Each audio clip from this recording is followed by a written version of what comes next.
Hi guys. In this section we will walk you through basics of research methodology covering the topics like quantitative and qualitative research, sampling strategies and how to choose to write data, collect the methods.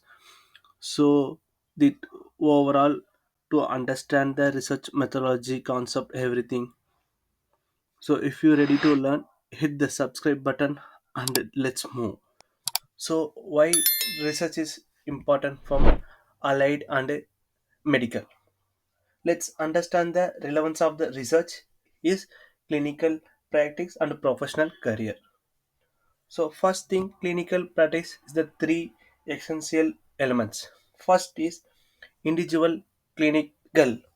So, to learn throughout the clinical trainings and practices. Second is the take care of the patient values and expectation.